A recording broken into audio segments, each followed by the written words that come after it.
All right, welcome to that Synth Show. We're your host, Synth Samurai. It's Friday. We got some breaking news coming down the pipe again, and then we're going to hit a couple recommendations for the synth companies to compete with the big bad Behringer. And then I'm going to show you this cool little thing me and my wife found out the other night from this Russian Synthwave band. So let's go. That Synth Show, episode 6.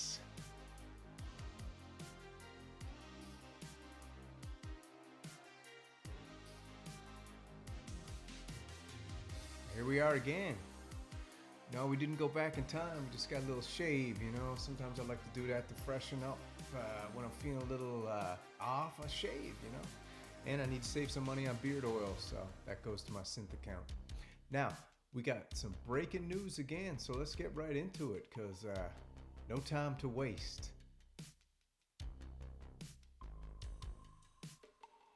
Behringer did it again. They weren't going to let us go through the weekend without releasing this. They just came out with the Behringer NEPTUNE-80, an analog 8-voice Roland Juno/60 clone. Now, instead of 6 voices, they're going with an 8. Already one up in Roland, you know? So let's have a little look here, what they're saying. Bow.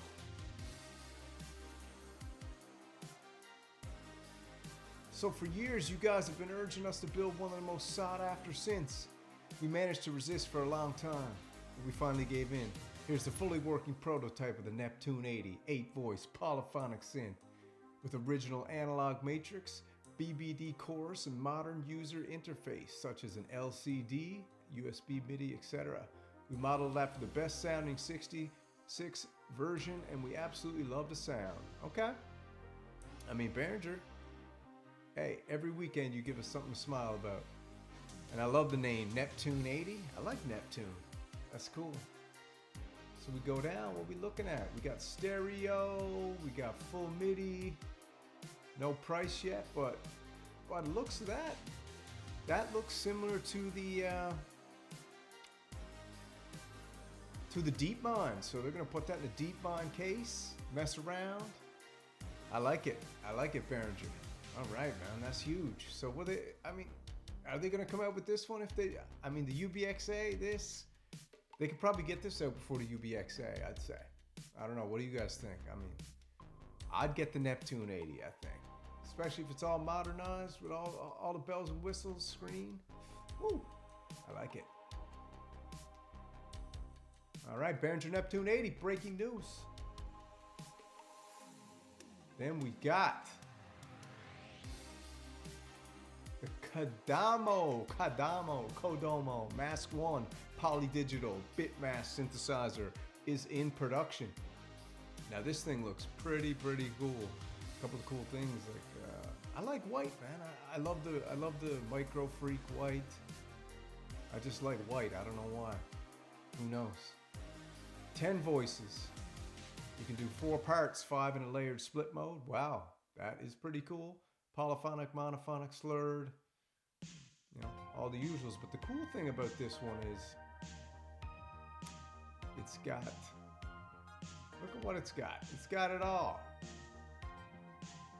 So it's got this bitmask thing, which is, they brought out a little synth with that technology in there. And what it does is takes the waveforms, breaks them apart, and then puts them back together.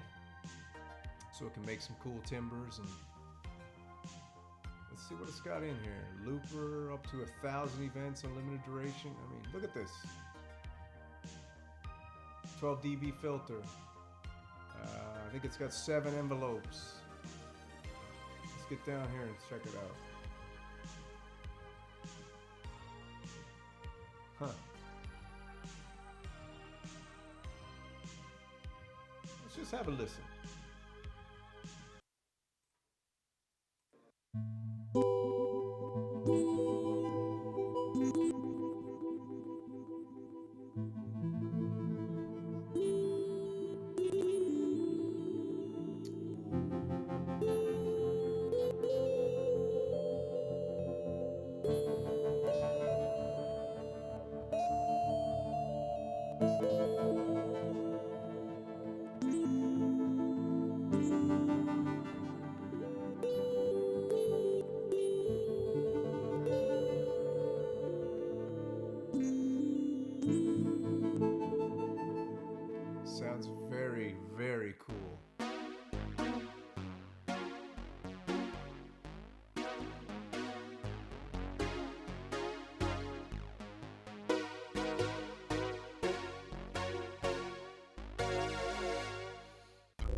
Some interesting sounds coming out of that thing. The Kadamo, is that what it's called? Kadamo Mask One. 1790, what's that US dollars? That's like 1902 US dollars or something like that. It's coming in under $2,000. So, I mean, that's in the Juno-x category. It's in the Polybrew category, the Moog Matriarch category. So, that's exciting. And I don't know, I'm assuming they'll switch that interface up, but that's pretty cool. So we got that for the news. What else we got going on? I know Behringer got some more news. Oh yeah, Roland SP-404 MkII sampler upgrade. People been asking, Roland's gonna give it to them. So besides Roland putting out synthesizers that are all from the past, I guess they're at the minimum gonna be updating stuff for you. So I like Roland. Roland's cool. Everybody knows I want that Juno-x, so that's why I'm not using that beard oil no more, because we're gonna put that money in the synth bank, baby. All right, so what'd they do to it? What'd they upgrade? Okay, you can do multi-track audio now. That's cool. You can sync the MIDI instruments, effect motion recording, MIDI clock and bend updates, because I think the clock was off. People were talking about that. You got the BPM display. All right, pretty cool. I mean, if you got $600 lying around for a sampler, why not go for it? So that's the Roland SP-404 MkII Update 3.0. Then we go over to Behringer again. So they had a couple big drops this week. Behringer BM-103, the Moog Moogerfooger, stage phaser. So what's that? Low pass, high pass, band pass. It's got a phaser. They're putting these things out for $99. So I don't know what a Moogerfooger goes for, but it probably goes for more than I can afford. So that's it. Attaboy, Behringer, keep pumping it out. Then they came over, they're going with the Behringer BTron 3. Again, there's just an envelope filter. So if you're into that, $99 for your guitar, if you want to put it in there for your synths. Something I'm not into, but hey, that's Behringer. That's 3 for 3 this week, but I like this one, the Neptune-80. All right, what else we got? Oh yeah, Behringer had another one. So if you're into modular, they dropped the 909, the RS-9, TR-style rack module. So that's cool. Got the Commodore 64 buttons, and they got the Behringer brains right here. I mean, if I'm ever going to get into modular, I'm probably going to do Behringer, because they put a lot of stuff that sounds good, and they got a lot of modular out now. If I had $3,500 laying around, I'd get that huge system. Was it System 5 or System 500? Something like that. So what do you think? Another big week for Behringer. I mean, can you compete? Roland. I think they even said here,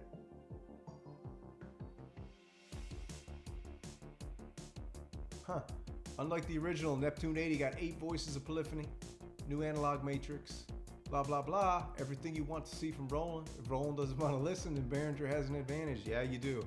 You got a big advantage, because you're putting out synths that they put out, and they're not really putting out anything. Like, why not take the Juno-x and call it, name it something different? You got why didn't you name it Neptune? Why didn't you name it the Neptune-x? Why didn't you name it the Venus? Why didn't you name it something else? Why do you got to keep going Juno and Jupiter? I get it, but those synths are in the past. You already made them. Just make something new and add all your digital stuff from your library to it and make everybody happy. Change the colors. All right, what else we got? We got Eternal Engine Mars, new polyphonic tube synthesizer, something from the old Soviet days, is it? All right, let's have a little listen to this. Not much details on this one, but let's check it out.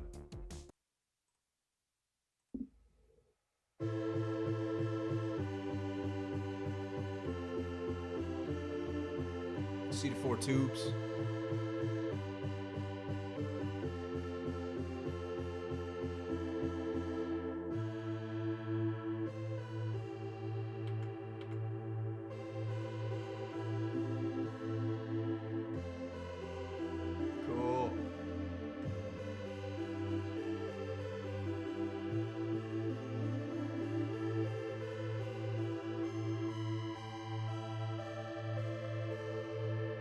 Squelch. I mean, that sounds pretty cool.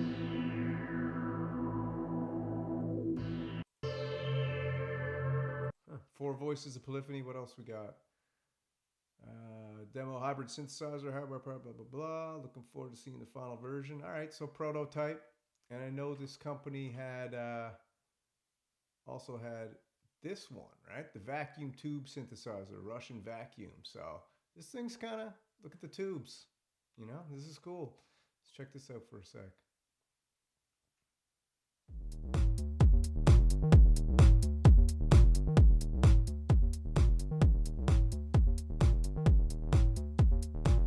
Gas-filled radio tubes. You know, God bless Russia, you know. Jeez. Always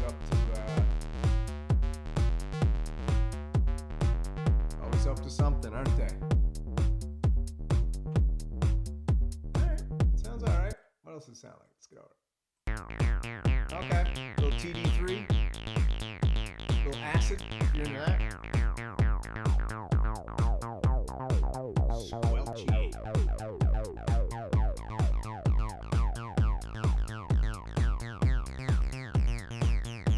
Alright, so that's the new Russian vacuum. So they got this one coming out here. Looks like a little smaller version of that. Probably has similar things and a lot more stuff to look forward to. So that one's prototype in development. All right, so that's the breaking news. So once again, I think breaking news for the week, you got Roland breaking out the update. You got Behringer dropping 4 more things. But of all, the Neptune-80, the Behringer Neptune-80 is absolutely epic. If they can get that out before the UBXA, I think that's cool. All right, so that's it for the breaking news. Tell me what you think in the comments. You into it? I mean, I like Behringer. You know, even though they're not putting stuff out, it's cool that they just keep you excited. You know, last week I called them a tease. Now I just call them like they're just they keep you motivated, man, from breaking that piggy bank open. Because I've been waiting to buy something, and I keep waiting for something from Behringer because I feel like you can get the most bang for your buck. But they got to come out with something. All right, so that's cool. I had a couple ideas, you know. I was like, why don't they do something like this? So Korg's got these 3 synthesizers. They don't got much on their website when it comes to new things happening, but the Op6, the Wave State, and the Mod Wave are 3 amazing synthesizers. They come with the big keys but the small keyboard, you know. And what I'd like to see those 3 in modules with no keys, you know, take up way less space, and you know, then you can put them on a full-size keyboard. Maybe Korg can even come out with a MIDI keyboard that you can slot those 3 modules right into on top, you know. So you can put 1 in, 2 in, you know, that'd be cool. You can even drop the new Korg drum log in top like a space, you know. So I think, and they call that the Korg Wave, the Tidal Wave 6, you know. That's the name I came up with for those 3. If they made one big combo or just, you know, came up with the modules. So that's cool. That was one idea I had. I don't know what you think about that. The other idea I had was the Moog Supernova. Now, don't mind the picture of the Moog one, but what if they just drop the quality down a little bit? You know, instead of putting wood, you make plastic looking wood. Get a couple analog filters in there. Do what Arturia are doing and a couple other companies, and keep everything digital. You know, you want to get in the game, you want to play, you want to compete. You know, you guys can't keep putting out $5,000 synthesizers that are, you know, there's no creativity to it. I mean, the Grandmother and the Matriarch were awesome. You know, super cool to have a modular, to be able to get into the modular world and semi-modular. But you know, why didn't you put any presets, ability to save presets on there? You're selling synths for $2,000, not $1,000. You're selling the, you know, the one you just dropped. What was it here? You just dropped there the other day. You know, the Model D. Is that what you dropped? Let me see here real quick. Let's scroll down here. Get that browser back up. Moog. Where's Moog?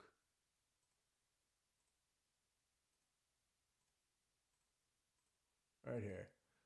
Yeah, the Mini Moog Model D. So, I mean, you want $5,000 for that? You know what I mean? I get it, but like, why not put out that design I just showed you? Put all the sounds of that in there. You know, put all the sounds of the Model D in there, but just do them all digital. You know, do them all digital. Load it with every friggin' sound you have made as a company. Put them all on there digital. Put some analog filters and call it the Moog Supernova and release it for, I don't know, $2,000. Put it in the range. Put it in the range with Juno-x and the Polybrute.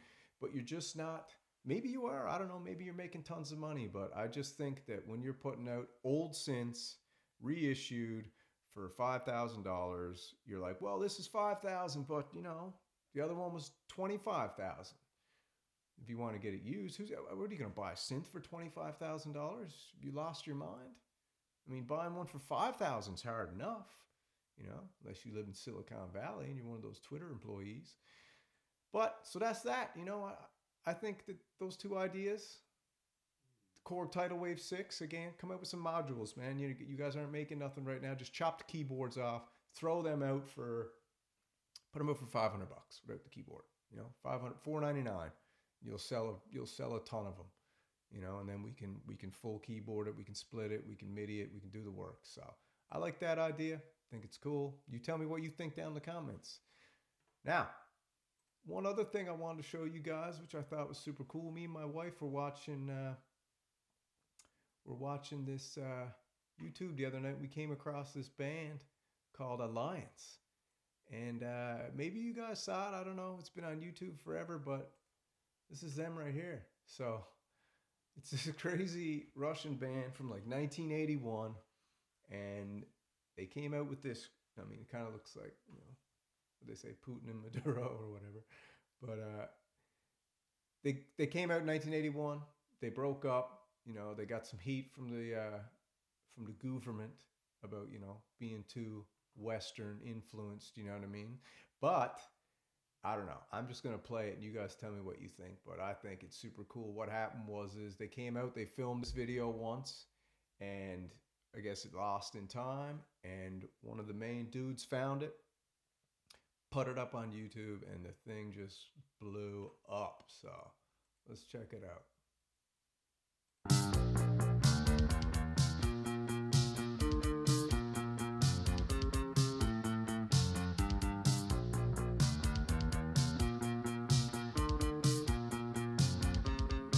These guys are so cool. Look at this.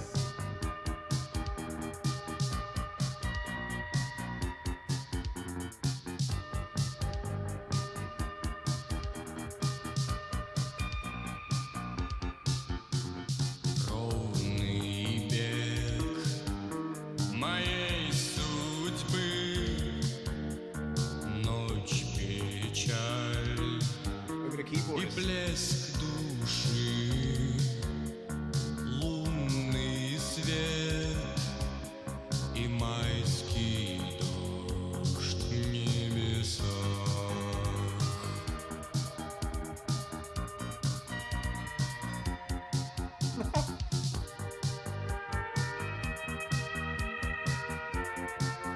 That guy's the best.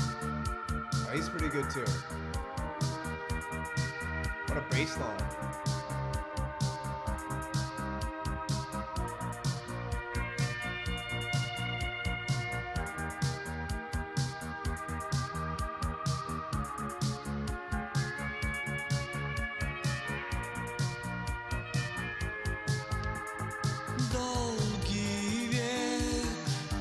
So you imagine now, 1981, this coming out in USSR, 1987 or whatever, and this came out. 81, the band started. But, I mean, can you imagine what it must have felt like to go see this? I think it must have been amazing. And you go check it out. I'll have it down in the links. But you check out the video for yourself. I just wanted to show you because I thought it was super interesting. And my wife, who's not super pumped about synthesizer music, she likes it. But, man, when you when you heard these guys, she loves it. You know, she thinks it's so awesome. She's watched it like 2 or 3 times in a row, and she can't get over the look of this cat right here. Like, that is legendary. I'm gonna have to get me one of those shirts, grow a stash, and get those shades. But that's awesome. So, I mean, that's it. You know, that's sweet to me.